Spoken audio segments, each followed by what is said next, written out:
Llegó la hora de tu encuentro con la discusión de temas de actualidad y de interés local e internacional. Actualidad Pública y sus panelistas están más que listos para analizar en detalle el acontecer y los temas de impacto en la sociedad. Te invitamos a la discusión en Actualidad Pública. Saludos amigos y amigas, bienvenidos como cada viernes a este espacio de discusión y análisis sobre la realidad del país y del mundo. Vamos a escuchar los titulares del programa de hoy. Si está sucediendo, en Actualidad Pública se discute. Un análisis desde la doctrina social de la Iglesia. Actualidad Pública. La crisis de la educación en Puerto Rico la validan en más de una manera los videos publicados en las redes sociales por estudiantes del Sistema Público de Enseñanza, evidencia incuestionable de la disfunción de la gobernanza pública en Puerto Rico. Así lo afirma el editorial del periódico El Nuevo Día, Foco a la razón del sistema educativo, publicado el pasado fin de semana. Indica que 27 millones invertidos en una escuela que nunca abrió, hoy convertida en vertedero de materiales, derroche de dinero público malgastado sin fiscalización, han quebrantado los fundamentos de la institución educativa. Incluso la columna precisa que mientras el control político siga de la mano con el saqueo presupuestario, el país seguirá en espiral descendente hacia la precariedad. ¿Cómo pueden las comunidades y los padres cerrar filas para exigir más en su entorno escolar? ¿Son las urnas el único vehículo para el cambio que el sistema educativo necesita? Yo soy Yalibet Rodríguez Rivera y ahora comienza Actualidad Pública. Tú necesitas saberlo y el doctor Jorge Iván Vélez Arocho, junto a su panel de expertos, te lo explican. Actualidad Pública. Bienvenidos nuevamente, como cada semana les saluda a ustedes y a los compañeros en el panel, el licenciado José Frontera Ajenjo, agradeciéndoles su sintonía por Católica Radio, Católica Televisión y las redes sociales de la Pontificia Universidad Católica de Puerto Rico. Está con nosotros en el panel de esta tarde el presidente de la universidad, el doctor Jorge Iván Vélez Arocho. Saludos, Jorge Iván, buenas tardes. Buenas tardes, Josian, buenas tardes, Lisa, y buenas tardes a nuestra querida teleaudiencia y un agradecimiento especial a nuestros técnicos. Y la licenciada Lisa Riestra Carrión, y antes que tuviera el presidente. Saludos, Lisa, buenas tardes. Saludos, Josian, saludos, presidente, y saludos a todos los que nos siguen semana tras semana. Como escuchábamos en los titulares, el Nuevo Día dedicó el editorial de este pasado fin de semana al tema de la crisis estructural del Departamento de Educación, el estado de las escuelas y toda la crisis interna que se da dentro de esa unidad de gobierno. Igualmente, varias columnas durante esta semana en el periódico han hecho referencia al fracaso de la reforma, de las leyes de reforma escolar, al fracaso de la reforma educativa, a la falta de apoyo y atención que tienen los directores y las comunidades en las decisiones que respectan a sus escuelas y el mantenimiento de las mismas. Y esto pareciera ser llover sobre mojado. O sea, no hay un inicio de semestre donde no tengamos que hablar sobre las condiciones del sistema educativo del país, no solamente desde la perspectiva de infraestructura y de transparencia en el uso y manejo de los fondos públicos, tanto estatales como federales, sino por las consecuencias directas que eso tiene en las posibilidades reales de crecimiento, desarrollo y movilidad social de los estudiantes que son parte del sistema educativo público.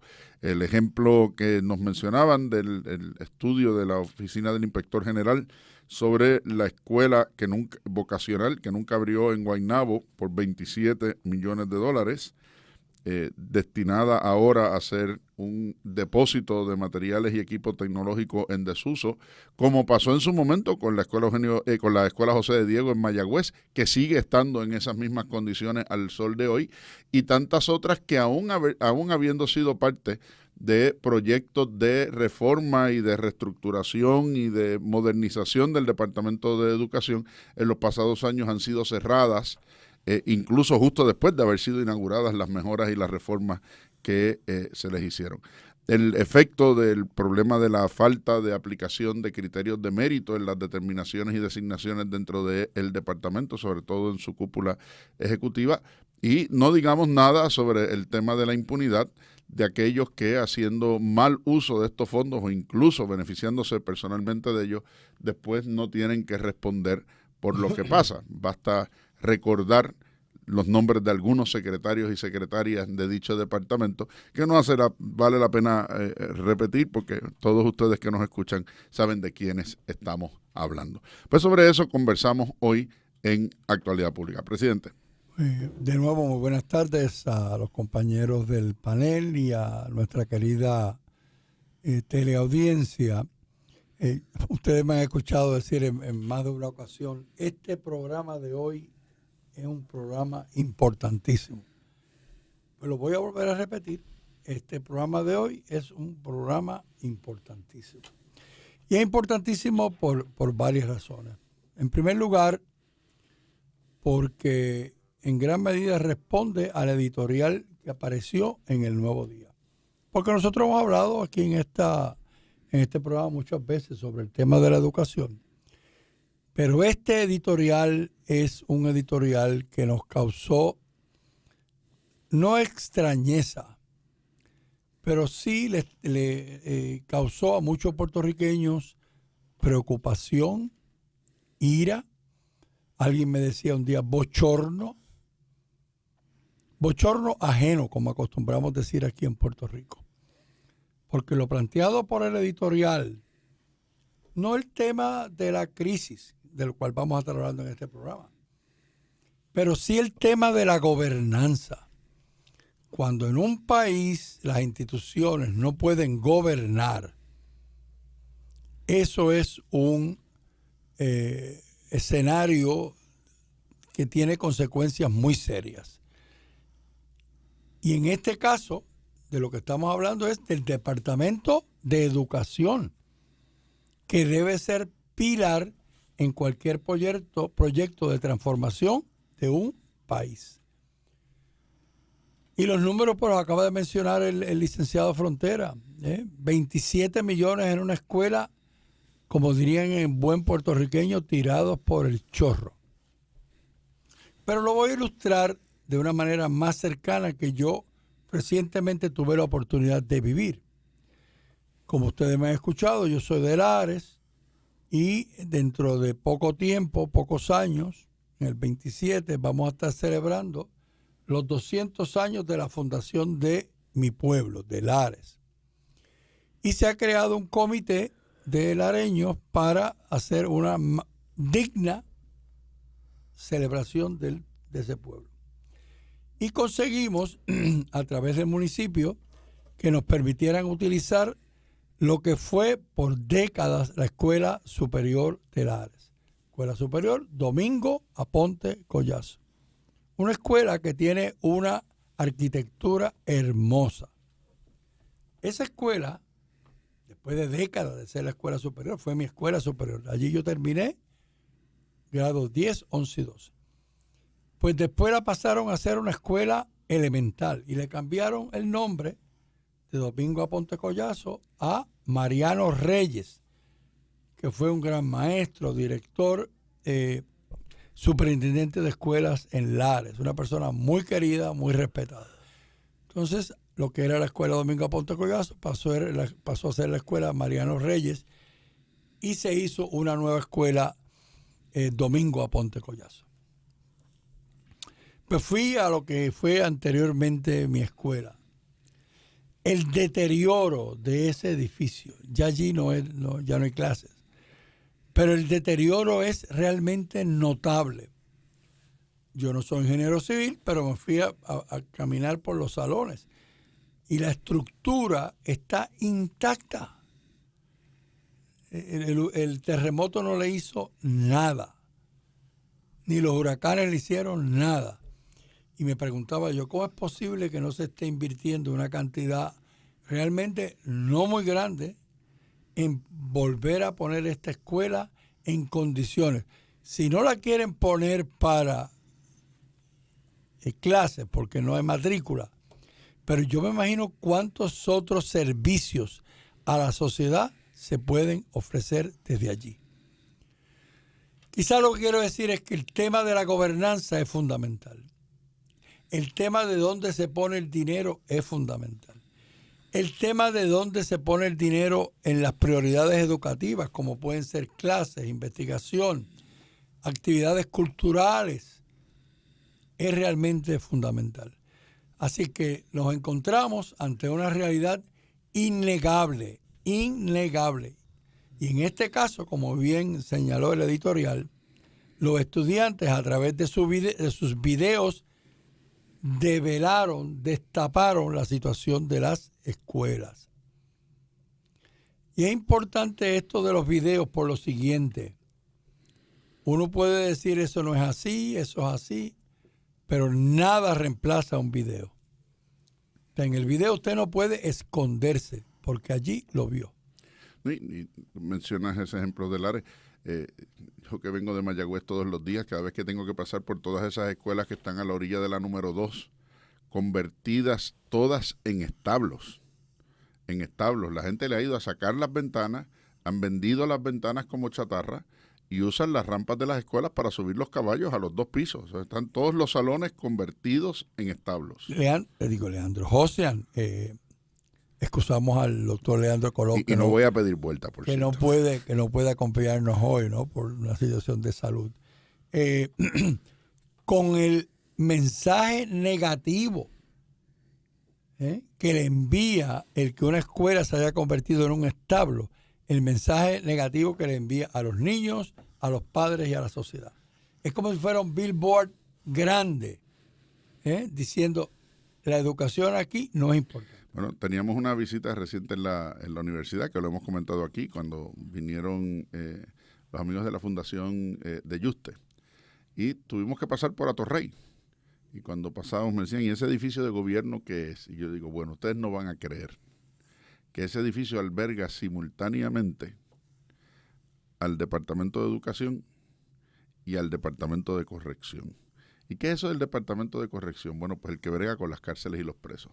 O sea, cuando en el mismo edificio, trabajando juntos, tú tienes al Departamento de Educación y al Departamento de Corrección, tú sabes que las prioridades del país andan mal encaminadas. Y claro, y si a eso le añades que cuando miramos la historia reciente nos encontramos que los secretarios del Departamento de Educación han terminado en el de corrección, bueno, y no de secretarios al otro lado.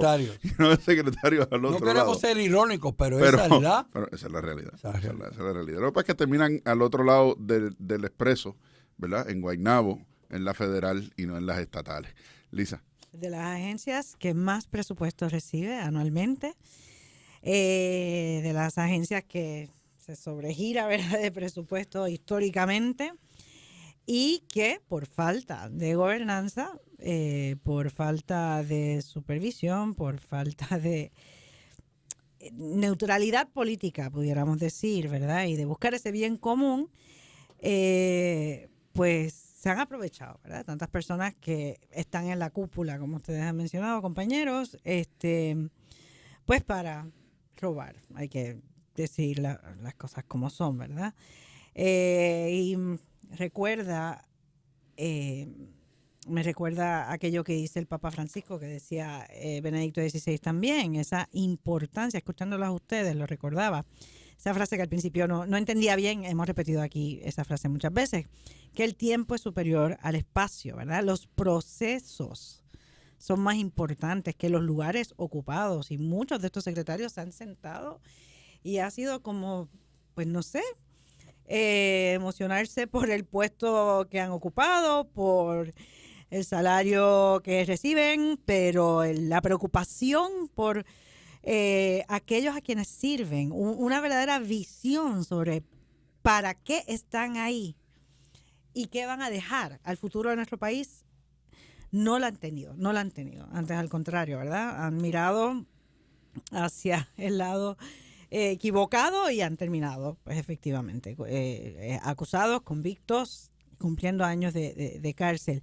Y estamos, como también han mencionado los compañeros, ante una generación y una etapa histórica distinta. Quizás muchas cosas podían pasar por debajo del radar, como decimos coloquialmente, pero los estudiantes hoy día pueden grabar a un maestro que se ha salido de las casillas, hasta una pelea en el plantel escolar, hasta los defectos estructurales que puede tener un plantel escolar. Y eso le da la vuelta no solamente a Puerto Rico, al mundo entero. O sea, ellos no van a ser tolerantes ante esos problemas. Y pues por una parte pienso, porque es una agencia muy politizada, que debe de llegar una administración que realmente tenga claro el fin del Departamento de Educación. Debe de haber también una coordinación de aquellas agencias. Este editorial del Nuevo Día habla sobre la necesidad de revisar la estructura de gobierno que distribuye la responsabilidad del mantenimiento de planteles, porque ahí es muy fácil pasarse la bola de uno al otro, entre agencias como la Oficina para el Mejoramiento de las Escuelas Públicas, la Autoridad de Edificios Públicos y en algunos casos hasta el DTOP. Ahí es muy fácil que uno vaya a una agencia diciendo qué pasa con este plantel y diga, no, esa no es mi jurisdicción, es la de al lado. O unificamos o buscamos coordinar, pero es el futuro de nuestro país el que tenemos. Es una manera muy fácil de no hacer nada. Claro. Entonces necesita una estructura, no solamente como agencia el Departamento de Educación, sino también esas agencias de apoyo que rodean al Departamento de Educación. Y aquí hay un elemento que es muy importante, y es que esto que está ocurriendo es un signo del descarte institucional de los jóvenes. Porque cuando se estructura un sistema educativo donde falta la responsabilidad, la transparencia y la integridad, el resultado es que se termina descartando esa población.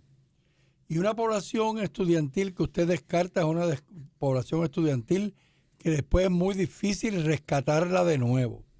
Una vez la perdió y la perdió para siempre, con unas implicaciones terribles del punto de vista social, del punto de vista pastoral, del punto de vista matrimonial, del punto de vista de las relaciones entre los individuos. Así que cuando estos estudiantes se encuentran que han pasado por un proceso educativo, y voy a mencionar los últimos 6 años, escuela intermedia, escuela superior, en condiciones como las que se plantean aquí, cuando ese estudiante llega a escuela superior ya no continúa estudiando. Ya no continúa estudiando porque el descarte ha sido real. El descarte ha sido, mira, para el gobierno nosotros no interesamos. Y en ese proceso, yo creo que es importante estar atentos, porque puede haber otras fuerzas que se aprovechen de esa población descartada para proponerle otras alternativas. Conviene tener una población no educada, definitivamente. Conviene tenerla no educada y conviene tenerla para los otros para grupos algunas personas, ajá, molesta. Sí. Porque cuando tú tienes una población joven molesta, otros pueden plantear otros modelos para resolver la situación. Sí, hacía una publicación esta misma semana también el New York Times, a la que hizo referencia Jay Fonseca en sus redes sociales. No me miren con esa cara, a veces tengo que citarlo. Jay Fonseca en sus redes sociales, de un estudio precisamente sobre cuántos jóvenes en Estados Unidos están trabajando o no en lo que estudiaron, y el impacto de la falta de espacios de trabajo y lo que eso representa para el futuro, para el futuro laboral. Dice que un joven que su primera experiencia de trabajo al salir del bachillerato no está relacionada con lo que estudió, le toma casi una década poder entrar al mercado laboral de lo que estudió. Entonces, si eso es así, habiéndolo estudiado, imaginemos el efecto que tiene sobre la población estudiantil de escuela superior, descartada o que ni siquiera puede entrar a la universidad a estudiar lo que quiere y que vive además la precariedad de un mercado laboral deprimido como el que tenemos en la isla en este momento. Así que, y sumado al costo de la vivienda, sumado al costo de los bienes de consumo básico, o sea, al final es una sociedad estructuralmente defectuosa para que las nuevas generaciones puedan entrar a ser funcionales y aportar al crecimiento y al desarrollo futuro. Sí. Y uno tiene que preguntarse, y los queridos radioescuchas que le escuchas, ¿qué condiciones mínimas se necesitan para que unos estudiantes puedan ser educados? Entonces los videos que salieron, perdón, ilustran claramente planteles educativos en los cuales esto no es posible. Sí, y aumenta la inequidad, el descarte, como mencionó el presidente, y luego, pues no nos preguntemos de dónde surge esta ola de violencia en el país, como nos dijo en la alegría, el evangelio, la alegría del evangelio, ¿verdad? Que la inequidad genera violencia, ¿verdad? Es algo que hemos vivido, que han vivido tantos países del mundo, y es un caldo de cultivo para una revolución, una guerra, lo que ustedes quieran. La doctora Linda Colón estuvo aquí en la universidad la semana pasada, presentando su libro, que tenía como título Exclusión, Desigualdad y Pobreza. Y este editorial del periódico El Nuevo Día, un editorial muy valiente, refleja esto que decía la doctora Linda Colón. Porque lo que refleja es una situación de exclusión. Los jóvenes de las escuelas públicas, que es de lo que trata esto, han sido excluidos del sistema educativo. Y esa exclusión aumenta la brecha de desigualdad que hay en Puerto Rico entre los que tienen y entre los que no tienen. De hecho, entre los que tienen mucho y los que no tienen nada. Y la exclusión y la desigualdad lleva a la pobreza. Y la pobreza no atendida. Está demostrado que, como muy bien dice la licenciada Riestra, es un caldo de cultivo natural para la violencia. Pero no solo para la violencia, sino un caldo de cultivo para que crezcan otras posibilidades en el país, que los jóvenes, en mi opinión, por lo que escucho, por lo que hablo con ellos, están muy atentos a lo que está ocurriendo. Y todo el tema, como dice Lisa, de la violencia, que viene atado también al tema del trasiego de drogas, al tema de la economía, de una economía subterránea ilícita, y que además propende a la destrucción de todas las estructuras sociales en sí mismas. Pero es una alternativa si no quieres seguir estudiando, entonces. Claro. O hacerlo fácilmente, porque entonces lo que se ofrece un modelo, sí, se ofrece un modelo de vida que no es alcanzable por los medios legítimos. Uh-huh. Entonces, ¿a qué se está invitando? Claro. ¿A qué se está invitando? Sí. Al desarrollo de la economía subterránea. Ese es el primer déficit estructural e institucional al que nos referimos. Y no hablemos del costo político también, del concepto del banquete total, pero a eso llegaremos cuando volvamos de la pausa, porque ya es momento de alejarnos de ustedes por un momentito, pero enseguida regresamos. Esto es Actualidad Pública. Crisis energética, políticas públicas, manejo de la deuda del país, asuntos de la iglesia, violencia, en fin, asuntos de importancia que impactan la sociedad. Por eso es Actualidad Pública. Regresamos, amigos y amigas, a Actualidad Pública por Católica Radio, Católica Televisión y las redes sociales de la Pontificia Universidad Católica de Puerto Rico. Estamos comentando en el programa de hoy el editorial que el Nuevo Día publicó el pasado 24 de febrero sobre el foco a la razón del sistema educativo y toda la crisis dentro del Departamento de Educación en Puerto Rico. Antes de irnos a la pausa, mencionaba que uno de los elementos que surgen del editorial es uno de los grandes cuestionamientos a la manera en que se escoge el liderato, no solamente en el Departamento de Educación, sino en otras agencias de gobierno también, sujeto al amiguismo político, a la conclusión y el empeño de adelantar agendas político-partidistas, rompiendo, y cito del Nuevo Día, corroído los cimientos de una institución clave para el desarrollo social y económico de Puerto Rico.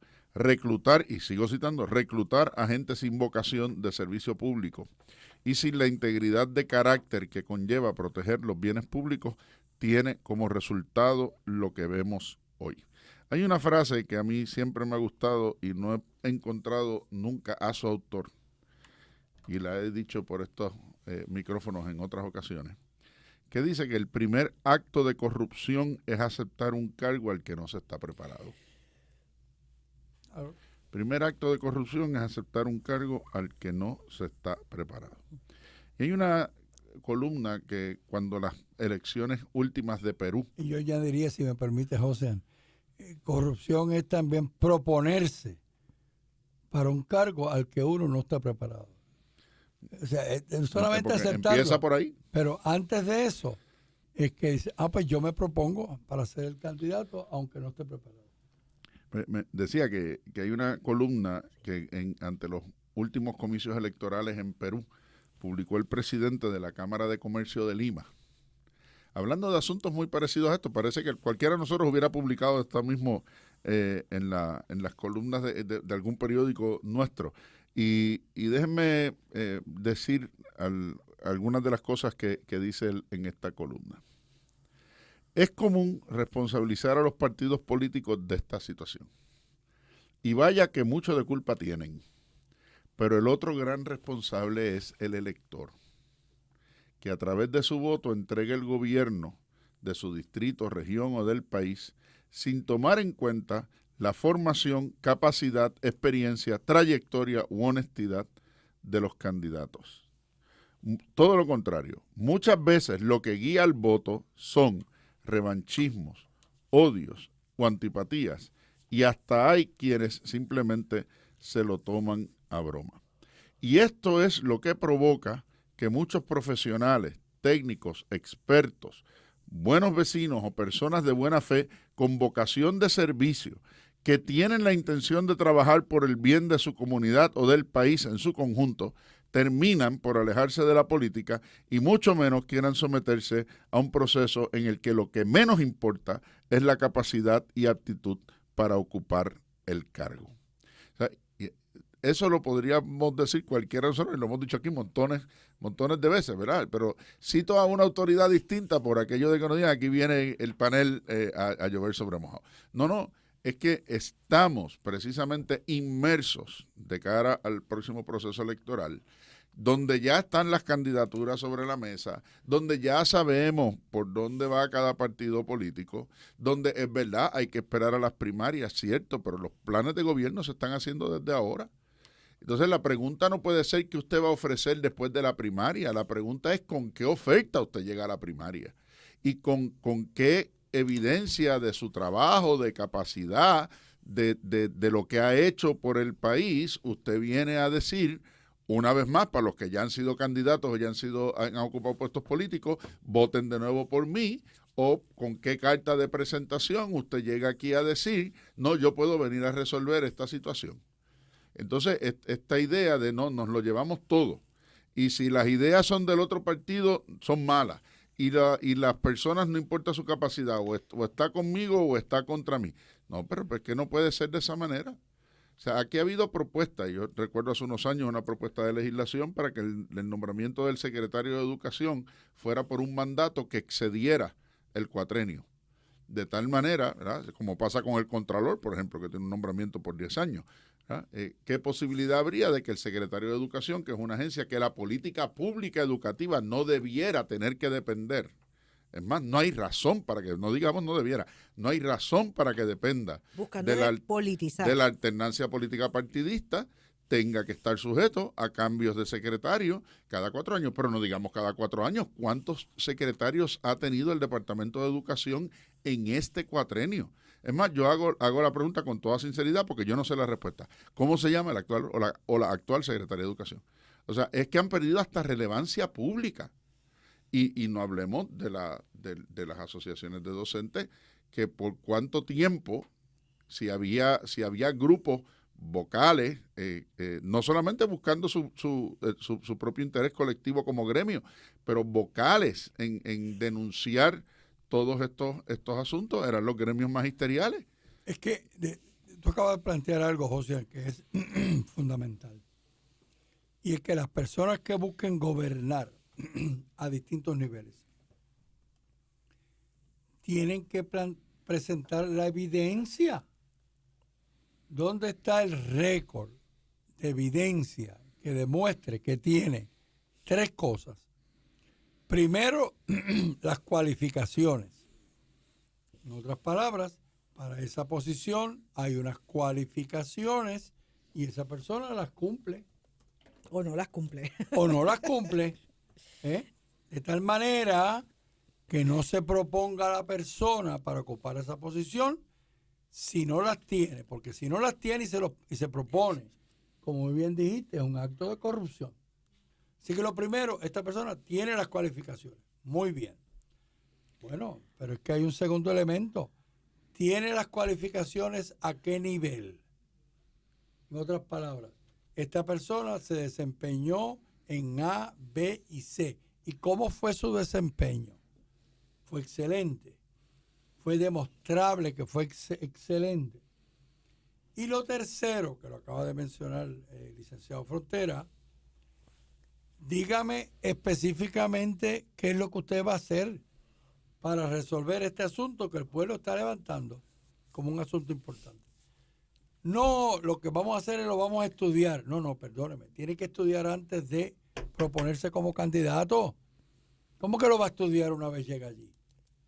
No, porque usted se propone, porque usted tiene las cualificaciones. Usted sabe cómo hacerlo. No, lo que vamos a hacer es un estudio, una comisión. Mal. Ya lo hizo mal. Y yo le añadiría, en algunos casos, ¿quiénes lo van a acompañar a usted en ese proceso transformador? Porque hay personas que se plantean y dicen, no, yo soy el que voy a estar al frente. Muy bien. ¿Quién viene con usted? Porque está demostrado, clarísimo, que una persona no puede hacer las transformaciones. Entonces, no, una vez yo llegue a la posición, yo consigo las personas. Y habría que decir, como dicen algunos estudiantes en la universidad, ¿en serio? ¿En serio? ¿Tú quieres que yo te dé un cheque en blanco para que tú después hagas la comisión, lo pienses, busques las personas? Eso no es gobernanza.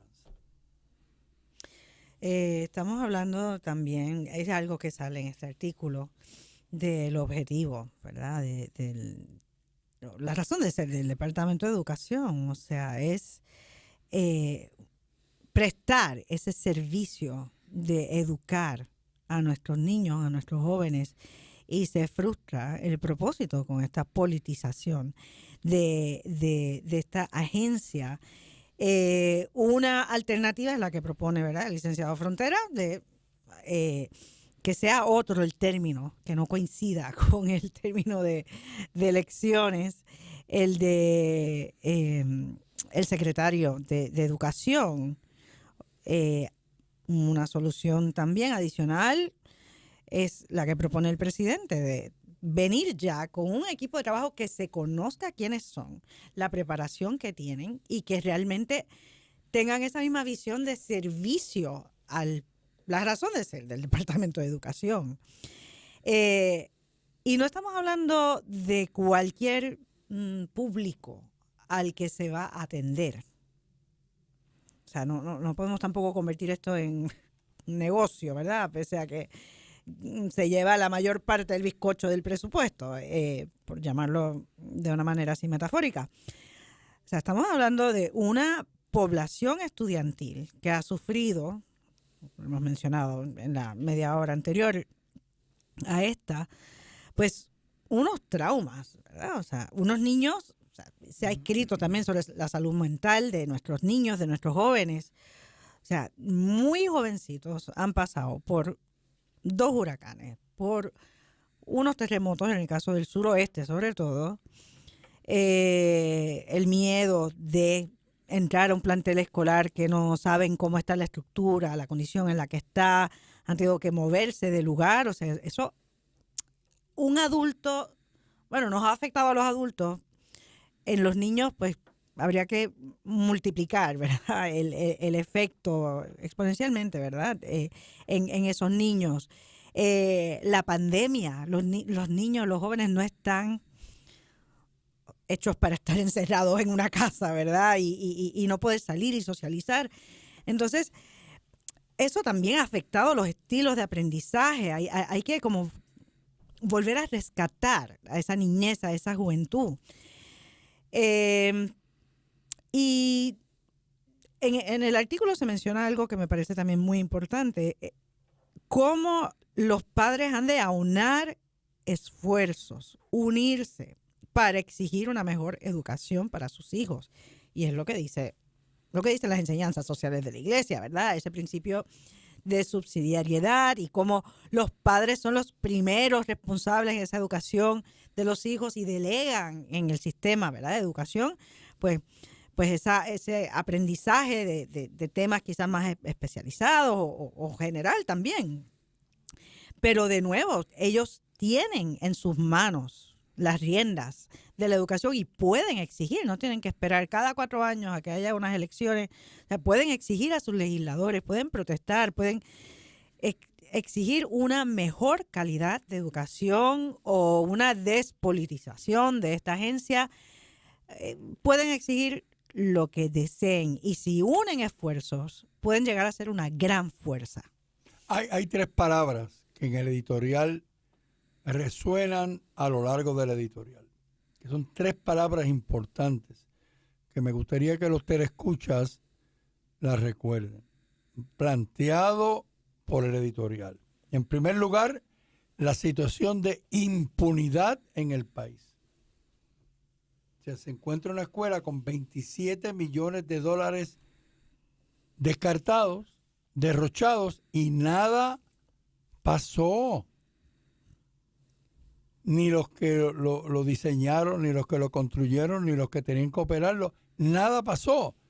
Le tomaron $27 millones al pueblo puertorriqueño o al pueblo de los Estados Unidos, sí que eran fondos federales, y nada pasó.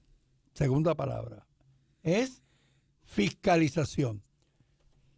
¿Por qué la impunidad? Porque no hay fiscalización.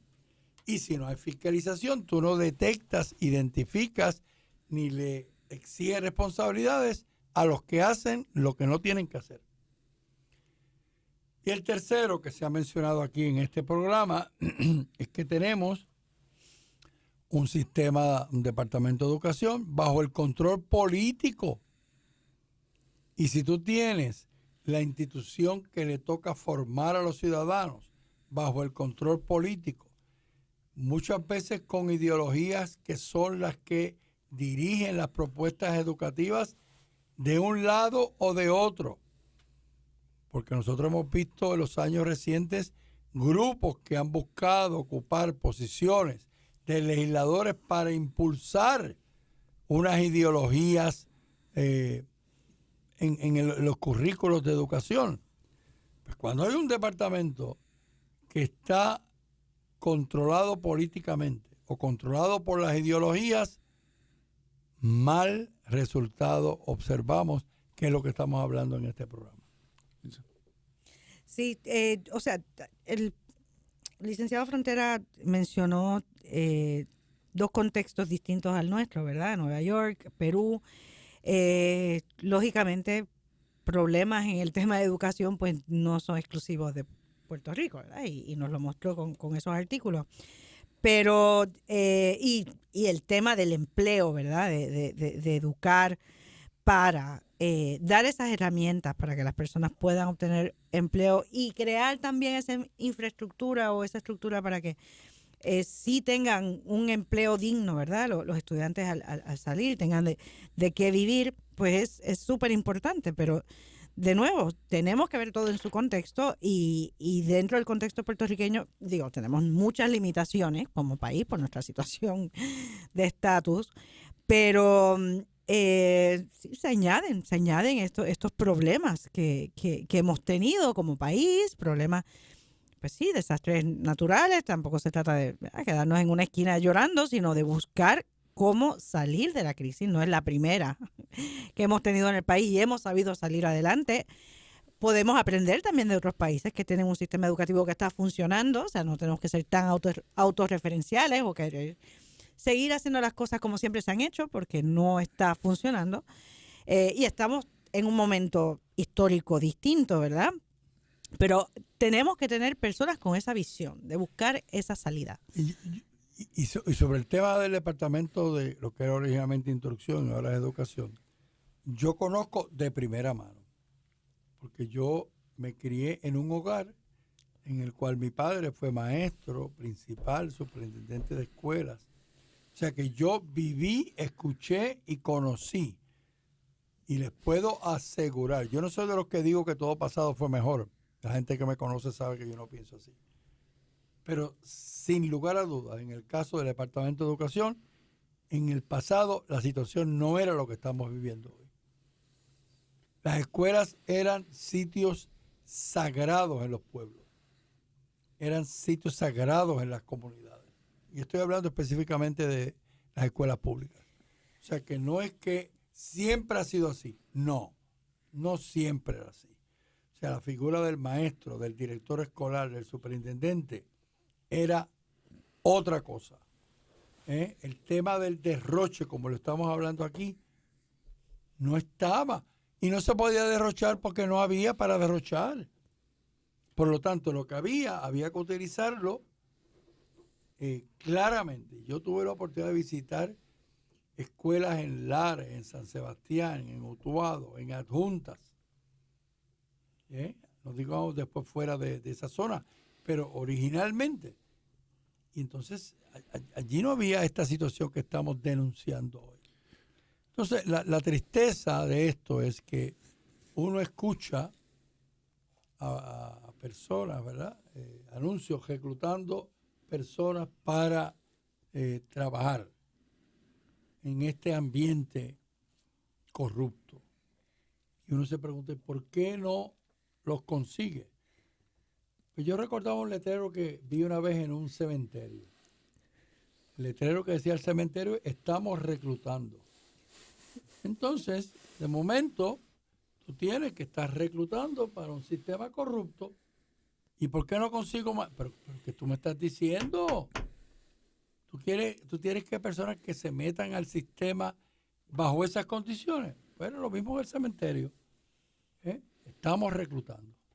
Y que el problema del Departamento de Educación no es un problema de recursos financieros. No lo es. Lo mencionaba Lisa al principio. Y lo dice, y el editorial va sobre ese punto. Es la agencia de gobierno con el presupuesto más grande del país. Sí. ¿Cuánto de eso se va en costos burocráticos? ¿Cuánto? ¿Cuánto de eso se va en costos burocráticos?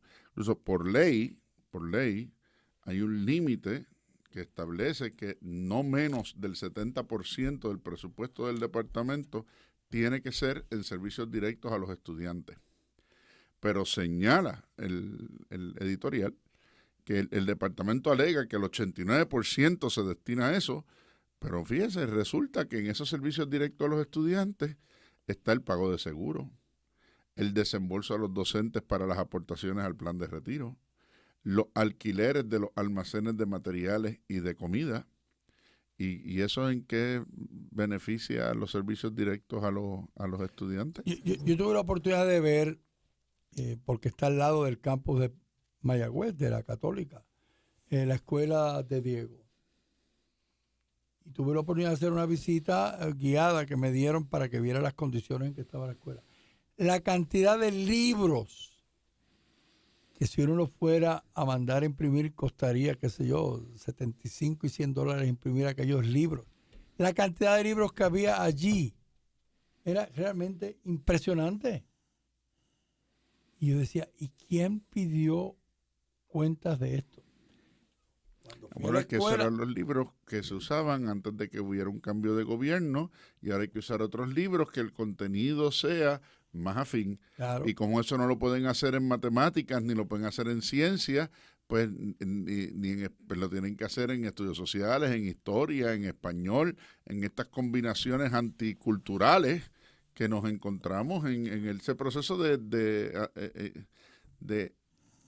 matar la propia función escolarizante que tiene el departamento. Yo miraba estos salones de la escuela, que fue mi escuela superior en el pasado, y en algunos de ellos las puertas estaban abiertas, así que pude mirar hacia adentro. Yo vi equipo de computadoras allí. Y cada uno de ellos, yo dije, hay un estudiante que no ha tenido la oportunidad de tener esa computadora. Falta de control. Y ese dinero que está invertido ahí. Diría Bukele, y perdonen que lo cite de esa manera, pero diría Bukele, el problema no es que falta dinero, es que sobran los que se lo llevan. Eso es. Podríamos añadir los que lo desperdician. Claro. Sí, la falta de fiscalización. El tema es fiscalización, el tema es impunidad. Sí. Y el tema, como bien dije al principio, es un departamento donde el control político lo sigue ahogando. Y por otro lado, el tema es el de la responsabilidad de cada uno de nosotros, como dijimos ahorita, a la hora de poder decir, por aquí es que vamos o no vamos, a la hora de ejercer el derecho al voto. Y como dice Lisa, decía Lisa ahorita, no es esperar a que llegue el momento de votar. Es entre una elección y otra cómo pedimos y exigimos que se rindan cuentas. O sea, hay uno de los ejemplos que cita el editorial es que incluso un miembro de la Cámara de Representantes tuvo que acudir al tribunal para que el Departamento de Educación proveyera información que por ley tiene que proveer públicamente. Pero, ¿y qué pasó con el que no le proveyó la información? Nada. O sea, el tema de la impunidad es grave. Alguien toma una acción y nada sucede. Pero ya al final del programa yo quisiera recordar lo que dijo hace un rato atrás el licenciado Frontera. Porque yo creo que es importante que las personas que nos escuchen estén atentos. Es un acto de corrupción proponerse para una posición o aceptar el cargo de una posición para el que no se está preparado. Yo no sé si las personas que hacen eso, llegado el momento de la verdad, se acusan de cometer un pecado. Pero es un acto de corrupción y yo estoy convencido que es un acto inmoral. Alguien que acepte proponerse y aceptar una posición para la cual no está preparado. Pero yo me imagino que no muchas personas se acusan de un pecado como ese. Y mucho menos ni lo piensan. Ni lo piensan. Porque si la prioridad es que hay para mí y que yo saco a cambio, olvídate tú de cuáles son ni siquiera las cualificaciones. O sea, y ese es parte del problema serio. Y encima entonces quienes los nombran a sabiendas. Claro. O los eligen a sabiendas. Y eso está a la vuelta de la esquina porque las elecciones son en noviembre. Así que la invitación ahora, como he dicho tantas veces al público, estén atentos de quién se propone, qué cualificaciones tiene y qué evidencia presenta de lo que va a hacer. Y de quién viene acompañado, no olvidemos. Y de quién viene acompañado. Dime con quién andas y te diré quién eres. Sí, sí. Bueno, no nos da el tiempo para más, pero gracias por acompañarnos como cada semana y aquí estaremos de vuelta con ustedes la semana próxima cuando nos volvamos a encontrar aquí en Actualidad Pública. Buenas tardes y buen fin de semana. Esto es Actualidad Pública, una producción de la Pontificia Universidad Católica de Puerto Rico.